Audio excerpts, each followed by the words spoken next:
Como vimos en la primera parte de la práctica 4, densidad aparente, un suelo ideal estaría constituido por un 50% de poros y un 50% de materiales sólidos, de los cuales el 45% son partículas minerales y el 5% materia orgánica. En la primera práctica de porosidad determinamos la densidad aparente del suelo, que es la densidad del bloque de suelo tal y como se encuentra en el campo, es decir, incluyendo el espacio poroso. En este caso, solo vamos a determinar la densidad de las partículas minerales, que es lo que se llama densidad real. El dato de la densidad real, junto con el de densidad aparente, nos permite calcular el porcentaje de poros de nuestro suelo. La densidad real de un suelo se define como la densidad de las partículas individuales que lo componen, es decir, la masa total de las partículas sólidas respecto al volumen que ocupan. La diferencia con la densidad aparente es que en este caso no se tiene en cuenta el volumen ocupado por el espacio poroso.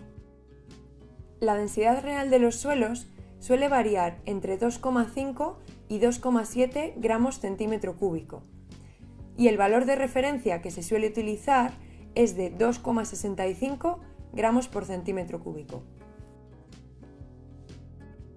Para la determinación de la densidad real necesitaremos los siguientes materiales: guión de prácticas que deberemos leer y tener a mano para poder seguir el procedimiento, balanza de 2 decimales ya que no necesitamos gran precisión, tierra fina, es decir, la muestra de suelo seca al aire y tamizada a 2 milímetros, pignómetro para determinar la densidad de sólidos y líquidos, agua destilada y desgasificada, es decir, agua destilada a la que hemos extraído el gas mediante ultrasonidos,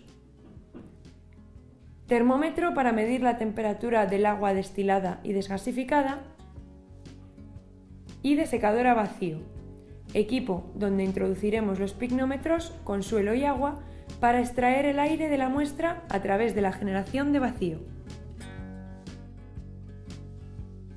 Los pignómetros están formados por 2 piezas, un frasco de vidrio de cuello estrecho y un tapón esmerilado.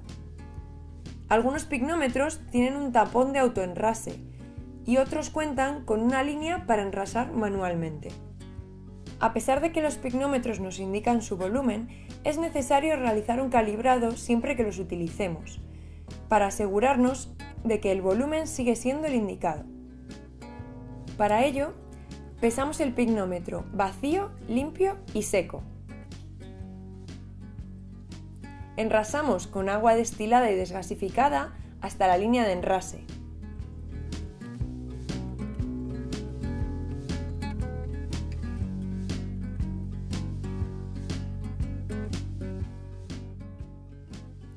Y volvemos a pesar. Por último, medimos la temperatura del agua, necesaria para conocer su densidad, y vaciamos y secamos el pignómetro.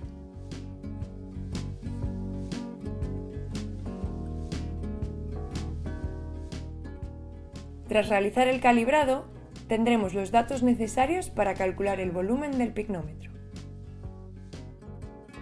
Una vez que conocemos el volumen del pignómetro, determinamos la densidad de la muestra de suelo. Pesamos 10 gramos de tierra fina en un pesasustancias y lo traspasamos al pignómetro que ya hemos calibrado. Pesamos el pignómetro completo, frasco y tapón, con el suelo dentro.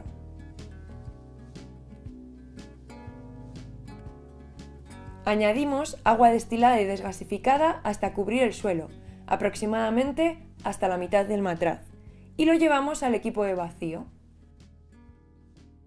Este equipo aplica una tensión negativa generando una atmósfera de vacío, de forma que las burbujas de aire que hayan quedado entre las partículas del suelo son extraídas. Como el suelo está cubierto de agua, no podrá volver a entrar el aire en la muestra.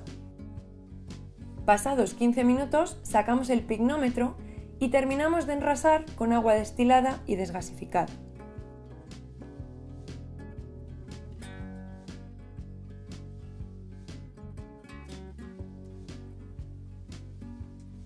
Una vez enrasado, anotamos el último peso, que se corresponderá con el pignómetro completo, con suelo y enrasado. Tras estos pasos ya podemos calcular la densidad real del suelo. Al finalizar esta práctica habremos anotado los siguientes datos: peso del pignómetro vacío, peso del pignómetro enrasado con agua, temperatura del agua, peso del pignómetro con suelo y peso del pignómetro con suelo y enrasado con agua. Por un lado, hemos calibrado el pignómetro y tenemos los datos necesarios para obtener el volumen del pignómetro. Una vez conocemos el volumen del pignómetro y con los últimos datos que hemos anotado en esta práctica, podremos ya calcular la densidad real del suelo. Para ello, debemos darnos cuenta de que en esta última parte, el volumen total del pignómetro estará ocupado por el volumen que ocupa el agua más el volumen que ocupa el suelo.